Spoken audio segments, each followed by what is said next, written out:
Trombone Shorty by Trombone Shorty Andrews, illustrated by Bryan Collier.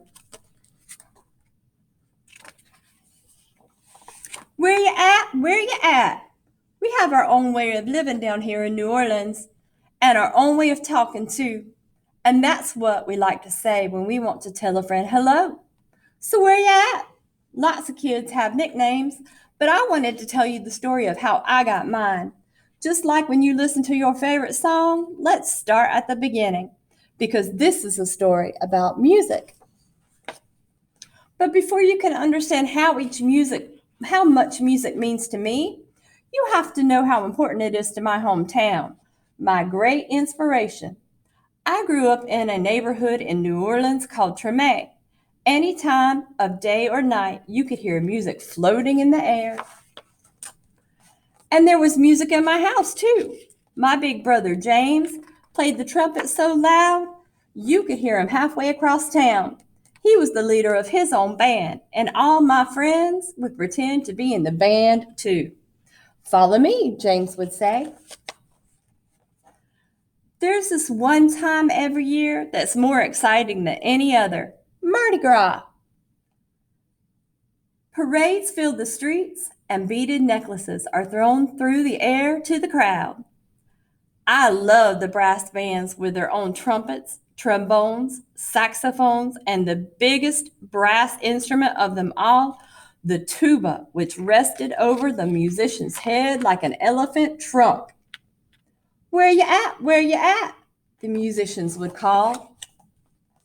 All day long, I could see brass bands parade by my house while my neighbors danced along. I love these parades during Mardi Gras because they made everyone forget about their troubles for a little while.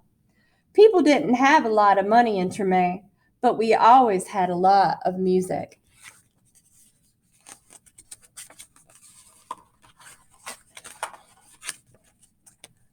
I listen to all these sounds and mix them together just like how we make our food. We take one big pot and throw in a sausage, crab, shrimp, chicken, vegetables, rice, whatever's in the kitchen, and stir it all together and let it cook. When it's done, it's the most delicious taste you ever tried. We call it gumbo, and that's what I wanted my music to sound like. Different styles combined to create my own musical gumbo. But first, I needed an instrument. The great thing about music is you don't even need a real instrument to play. So my friends and I decided to make our own. We might have sounded different from the real brass bands, but we felt like the greatest musicians of Tremé. We were making music, and that's all that mattered. Then one day, I found a broken trombone that looked too beaten up to make music anymore, but it didn't sound perfect. But finally, with a real instrument in my hand, I was ready to play. The next time the parade went by my house, I grabbed that trombone and headed out into the street. My brother James noticed me playing alongside and smiled proudly. Trombone Shorty, he called out, because the instrument was twice my size. Where you at? From that day on, everyone called me Trombone Shorty. I took that trombone everywhere I went and never stopped playing. I was so small that sometimes I fell right over to the ground because it was so heavy. But I always got back up, and I learned to hold it up high. I listened to my brother play songs over and over, and I taught myself those songs too. I practiced day and night, and sometimes I fell asleep with my trombone in my hands. One day, my mom surprised me with tickets to the New Orleans Jazz and Heritage Festival, the best and biggest music festival in town. We went to see Bo Diddley, who my mom said was one of the most important musicians of all time.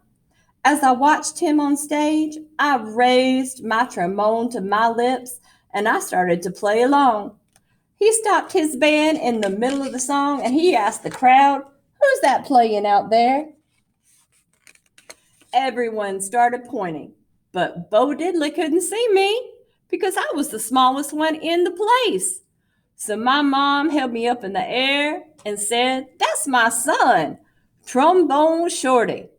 "Well, Trombone Shorty, come on up here," Bo Diddley said.